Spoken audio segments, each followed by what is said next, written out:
See the AMR safety crew immediately to Corey as he climbs out of that race car. Remember, these cars over 3,000 pounds, and take a look at how he gets upside down.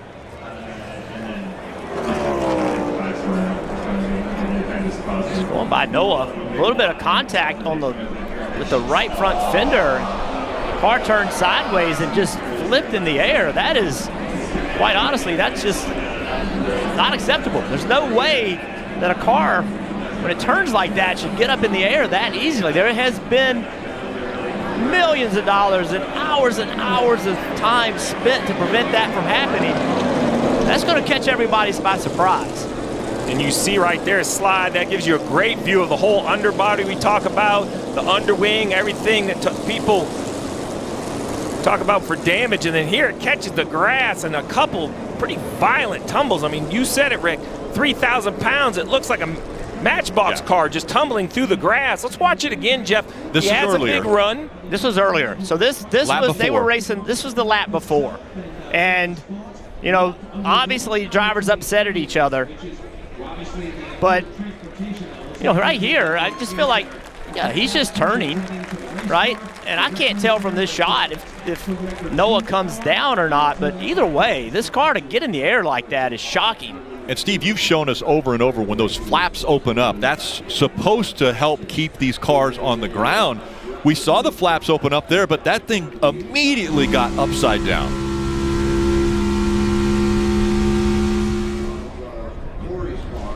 And then right here, upside down into the wall. Yes, Rick, to answer your question, the roof flaps are designed to keep these cars on the ground. That car left the asphalt faster than I have seen, right? I mean, when it turns sideways, I mean, look how violent this flip is. Wow. You can see right here, he turns to go underneath Noah, and a little bit of contact. Noah really never moved his car. That's just racing. I mean, I don't think anything was on purpose there. Just think he makes contact, and then there, as soon as the car gets sideways, air just lifts the car. Earnhardt on the inside and Sterling Marlin outside. And Ernie going with Earnhardt down on the inside. That's going to hit. Oh, he got trouble. Terrible crash. Front of the field all torn up.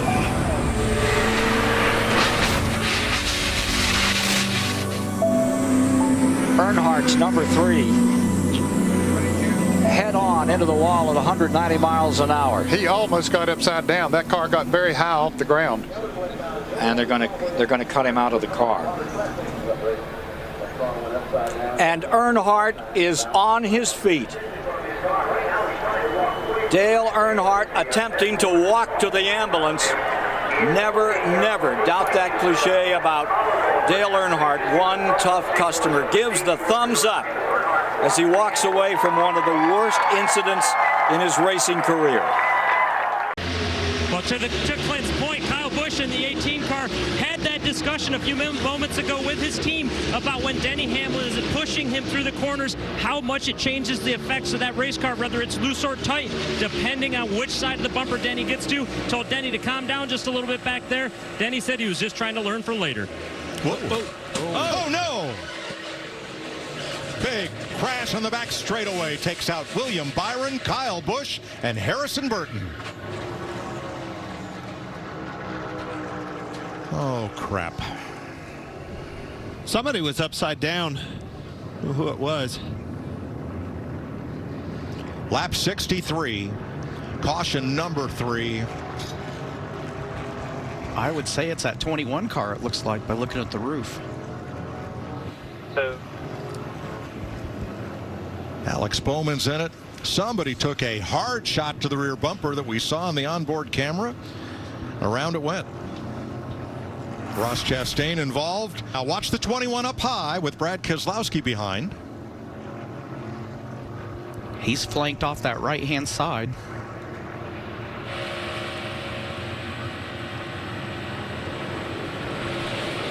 Come off the corner, the car got light exactly like I was talking about. Man, it went over too. I was right. Dang it. A lot of good cars. Denny Hamlin with a spin there, not sure how much damage. Kyle Busch, 24 of William Byron. They're both going to get swept up in this. Oh. Denny Hamlin, Christopher Bell gets into Burton. And that's a long slide on the asphalt into the safer barrier, hard for Byron.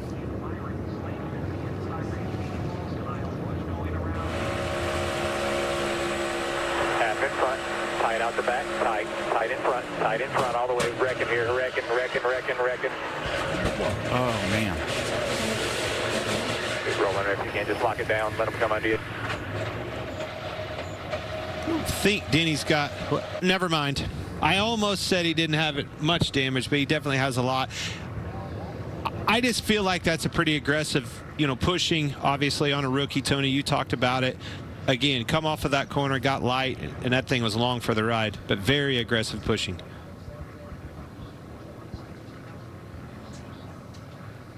That is not at all what you're looking for. That kid is sitting there going, what happened? He said, lucky it didn't bite right there. Yep. And here's Harrison Burton on the radio. Yeah, you can't push to the right, Brad. I mean, Dale. I know. Is it going anywhere or just spinning the tires? That's lit. Yeah, it's important. Yeah. All right, let's ride along with Ross Chastain. He got a big chunk of this. Tight front. What's the... Check up. Hang on, man. Hang on. Keep coming. Left front fenders. Still pretty good here, guys. Is it still wrong?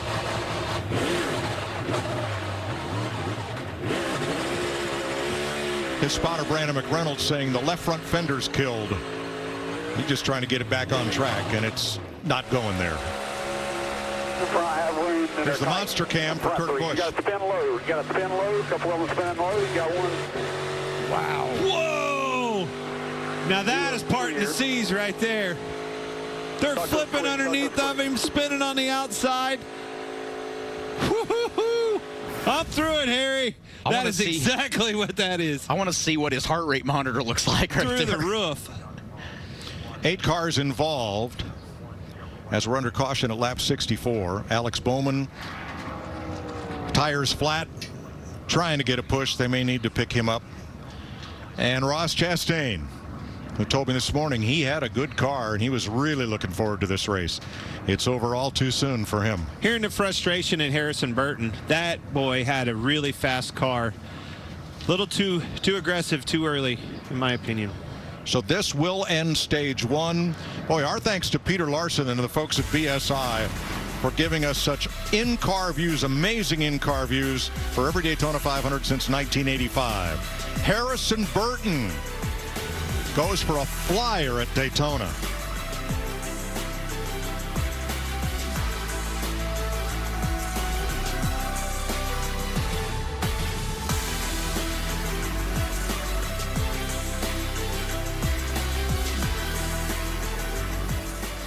Just staying up high going in the corner. He's not following the truck in front of him. Don't know what's going on there. Whoa! Oh, look out! We got trouble. This is going to hurt. Uh-oh. Oh, my. Oh, my.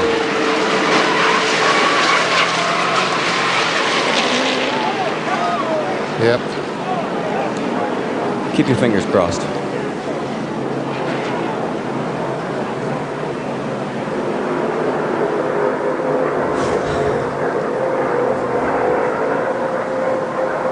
And it was so good for so long, and it turned into so bad so quickly.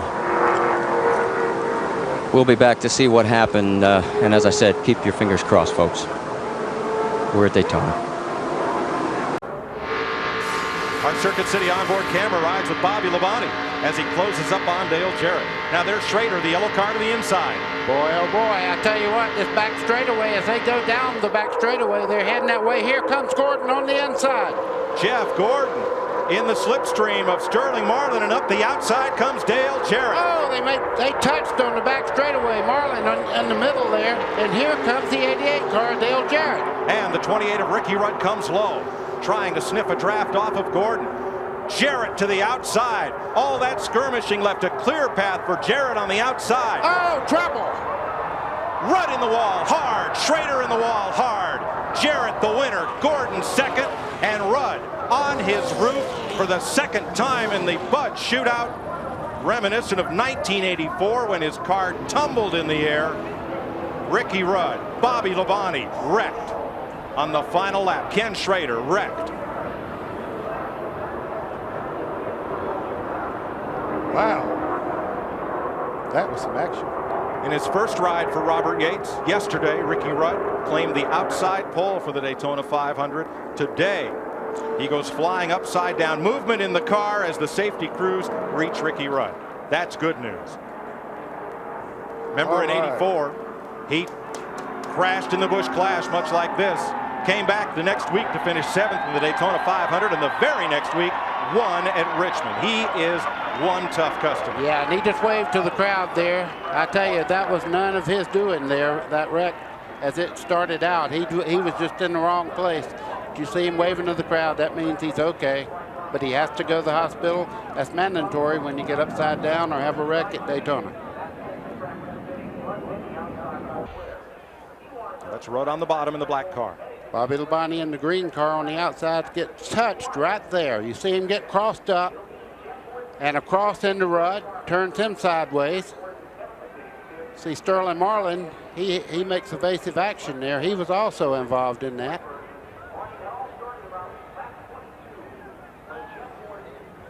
And all three drivers are now just passengers.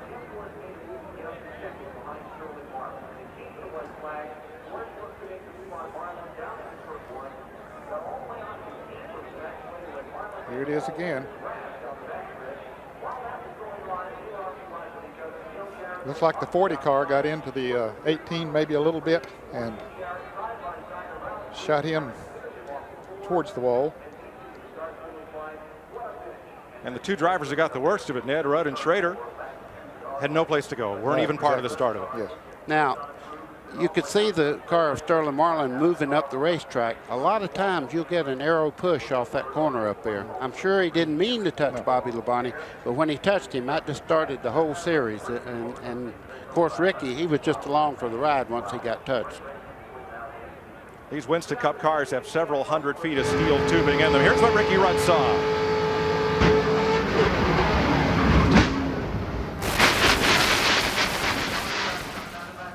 Thank you for the booth.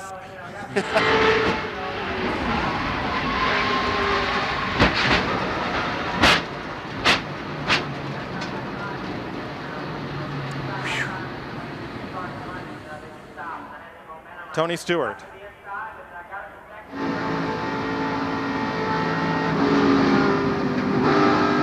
Wow. Through a cloud of smoke and on to the finish. He just walked out of the infield care center. Are you okay? And what happened out there, Ricky? Well, to answer your question, yeah, I'm okay. And what happened, I don't have an answer for that one. We were sitting really good, sitting second, right where I wanted to be. And we were going to make a move with 3 laps to go. And all of a sudden, Sterling got a little jammed up over there coming off of 2. Something happened. I don't know, his car didn't look just right. So I went ahead and made a move a lap early. When I did that, Schrader was right behind Dale Jarrett. And things didn't work out like I expected. Next thing I know, I got shuffled back a little bit. But coming off of 4, I couldn't tell exactly what happened, but somebody started checking up. They got 3 wide. Somebody started checking up, and I was sitting around 4th at that time. And really saw it. I sort of squirted through that hole there, and I was going to end up about 2nd or 3rd. And was just getting ready to, man, I made it through there. And started relaxing. Next thing I know, I'm sideways in the fence. Somebody got into me from behind. I don't know exactly who it was. I don't know how it happened. But next thing I know, I'm upside down. Mike? Off of turn number 4 into the tri-oval once again. Dale Earnhardt leads Rusty Wallace as the white flag comes out. One more lap to go, and Martin is way up high and hits the wall and shoves Rusty down to the middle of the track. Man, oh man. And Urban is there right on Earnhardt's bumper, and Urban goes to the inside of Dale Earnhardt. And the white flag is out. Here comes Mark Martin. He's going with Ernie. Spencer going on the inside as well. Urban has the lead as they go down the backstretch. Jimmy Spencer fans out to 3 wide. Rusty Wallace goes 4 wide. Here they come. Earnhardt is off pace. He might be running low in gas. Dale Jarrett trying to get through. He's moved into a battle for 3rd position. Earnhardt apparently is running out of gas in the turn. He's shuffled way back. Here they come off the 4th corner. Ernie Urban leads them down now. Is he going to win the Winston 500? Jimmy Spencer is 2nd. They come through the tri-oval. Checkered is waving. Ernie Urban wins, and Rusty spins and gets airborne and flips wildly right at the start-finish line. Very reminiscent of his accident at Daytona. What a way. Yeah, he's moving. I see him moving around in the car. I saw it there. We see his head moving around. Yes, we do. Thank God. Now here is what happened. Okay, there's Rusty and Dale Jarrett running side by side. Earnhardt comes down on the inside trying to draft Rusty and go right out of the picture, and it looks, there he is. Earnhardt right up on the back bumper of Rusty, and he does touch him. That's and why around he goes, and that's one reason that Dale Earnhardt went down there. That's why he was so concerned, because he touched Rusty Wallace to start this situation, it looks like. And the car overturns about 6 or 7 times, pirouetting on its nose, end over end, side over side, comes to a rest on its wheels between the start-finish line and turn 1. He will be credited with 6th finishing position. Here is another angle. Here they come down through there. Jarrett and Rusty Wallace side by side. Dale trying to get down on the inside, trying to go down. And looks like he just touched Rusty, and the car, just like Daytona, started flying. It goes up in the air. I thought maybe it was going to do like Jimmy Spencer did last year and come back on its wheels, but it didn't. It caught. And here it goes again. There is a huge cheer going up from the grandstand just opposite of where Rusty's car has come to a rest, and we assume that the cheers are because he is out of the car, or at least they can see that he has received no serious injuries. Earnhardt, here comes Rusty Wallace up on the outside of Michael. And look at Earnhardt. Just take it down to the inside, hold it there, and press for the lead. Strickland on the outside, Earnhardt on the inside. Looks like the line, looks like the start of the race again. Here we go. There's Walter taking a look inside Earnhardt. They decided that's not the smart thing to do. Long shadows down here on the west end of the speedway as you watch live the 35th running of the Daytona 500. Let's take a lap from the Goodyear blimp as the Daytona shuffle continues for $2.5 million. There's Earnhardt and Walter inside trying to move up on them. Jarrett went 3 wide in there around the Sterling Marlin car, moved by Rusty Wallace. Up to 5th. Jarrett, that green car. For the moment, Hut Strickland in front. The Ford of Strickland leading the Chevrolet in 2nd. Incredible picture from the blimp as to how this field is deployed and how they shuffle at this 190 mile per hour speed. All of these cars fighting to win the 500. Look at Jarrett in the green car. He jumped down the inside. It's putting him up in the 3rd place. A while ago, we saw Jarrett and Earnhardt were capable of pull away a little bit. They're trying to bring it in. Trouble behind Rusty Wallace is turning over. Rusty Wallace 20 feet in the air, spinning, crashing. Well, I'll tell you, when they're running that close together and jockeying around position, you just know that things like this are going to happen. And a very unfortunate situation for Rusty Wallace. Racing back to the line. To the flag as Dale Jarrett moves around the Hut Strickland car. At the stripe. You know, you almost feel like you're just sitting there waiting for it to happen with that big pack of cars. Unfortunately, we've seen it a couple of times. Hopefully, Rusty's okay here. Pontiac number 2, totally destroyed. At least 10 times over. Is he moving in there? I believe he is, Neil. That looks like some movement by Rusty in there. Let's hope to the Lord it is. Yeah, he's taking his helmet off, it looks like. 89 Winston Cup champion, Rusty Wallace. Had a great run going here today. Safety crews on it and in it just as soon as the field moved by. Yeah, that car had hardly stopped rolling until one safety member was right there.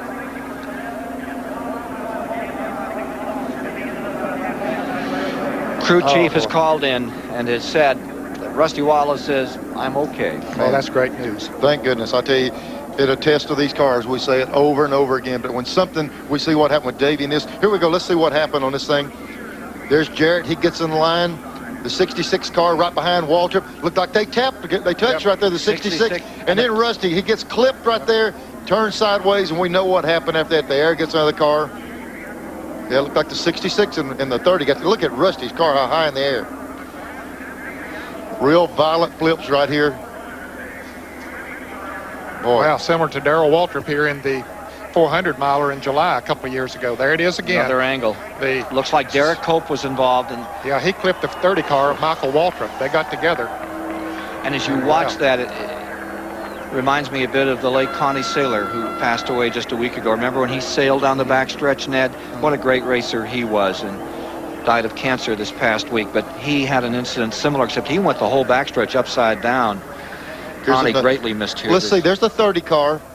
It's hard to tell. They were so close together. But anyway, the 30 and the 66 go over, tag Rusty. Watch the car. The minute the air gets under, inverted wing up in the air. You know, I think from the blimp we may get it. I think that is where you're going to see it. Look at this Wallace car just disintegrating.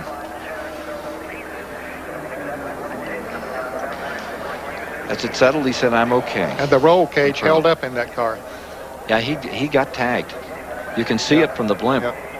The 66 coming across on the 30. It catches the number 2. Frightening crash.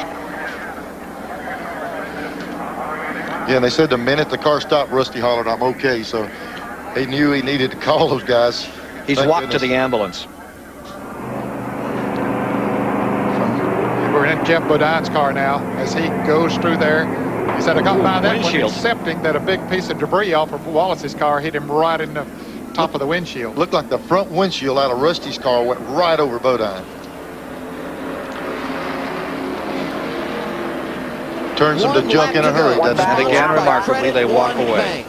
From a rocket ship. There he was, walking to the ambulance. The 1989 Winston Cup champion, Rusty Wallace, walks away from the remains of that car.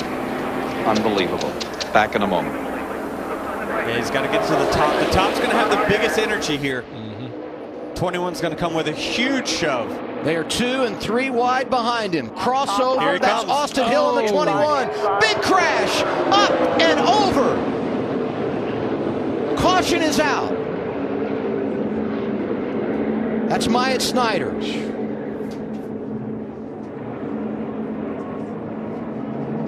Looks like he's moving around, winning that down. That's a good sign. I believe Austin Hill's got this.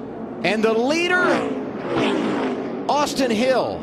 But keep this in mind. We freeze the field when the caution comes out on the final lap. So NASCAR will have to review to determine who was leading when the caution came out. And we'll do everything we can, all the video we have available, to make sure who was leading. Was it the 21 or 16? And it's great to see Myatt Snyder climbing from that race car. Again, these race cars are so safe. You just gotta give it to NASCAR once again for the safety provisions they just enforce consistently on these race cars. It's nice to see him walk away. We saw it coming. That top lane was going to have a huge run. We knew the 21 was going to get a big run. The top lane typically on the final lap gets that big push, and I think he is the winner. First career victory. First start in his rookie season. It's Austin Hill who gets it done at Daytona, and here's what happened behind him.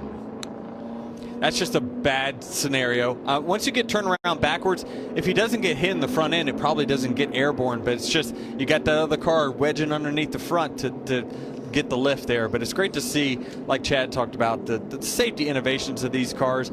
You know, to see Myatt just walk right out, that's a great sign. And I would be anxious to see how close it was at the time of caution, because look right here, it looks like the 16's out front. Whew, it had to be really close. Yep. The caution wasn't out at that point when they left our screen, so he was clearly ahead by the time he left the bottom of your monitors on television. But unfortunately, Anthony Alfredo getting into the back of the 31 and creating that issue. Wow. I mean, look at that car. And look at the grass that's flying in front of him. Where's the engine? Oh, wow. The engine's gone. I mean, this kind of like a Michael Waltrip wreck that we saw at Bristol, where it's just, or the Jeffrey Bodine, right? Kyle Larson front straightaway here at Daytona years ago. Kevin Harvick's in. Chris? Well, Kevin Harvick taking an opportunity to fill up here. Just going to be, I think, 2 tires on this stop. This car just loose early on in this race, but they did settle down much better. Back straightaway. A big hit, and Jimmy Johnson goes spinning. Upside down. Busher. Oh, man. Chris Buescher on his lid and lands back on his wheels. Caution. Oh, man, we saw 4 wide off the corner over there. I was afraid of this. Michael Annett involved. 3 car was involved. Chris Buescher had the worst of it. Austin Dillon turned quickly, and then the 48 to the infield. 48 got quite a bit of damage. Chris Buescher reported on his in-car radio he is okay after a big flip. See him moving around inside the car. Doesn't have the window net down yet, but he's moving around. Oh, me. You'll see it right in there where they're 4 wide coming off the corner. You see the 3 on the outside. It's the 35 Gilliland above the 3. Now McMurray in the 1, the red car, comes up, just brushes Austin Dillon. Turns him into the 35. And Dillon gets into Gilliland. Joey Logano turned the 48. And Buescher goes for a big tumble. I didn't think that thing was going to stop rolling there for a second, DW. Goodness. In this one at lap 96, 4 wide, the red number 1 of Jamie McMurray tips into Austin Dillon's number 3, which pins David Gilliland to the wall. Jimmy Johnson and Michael Annett go spinning. There's Annett's car into the wall.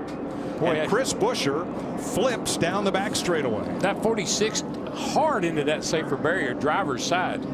Yeah, the 46 of Annett actually made contact with the 34 car, and that's what sent him spinning up into the air and flipping over and over. And then he went down, the 46 of Annett went down, made heavy contact with that inside wall.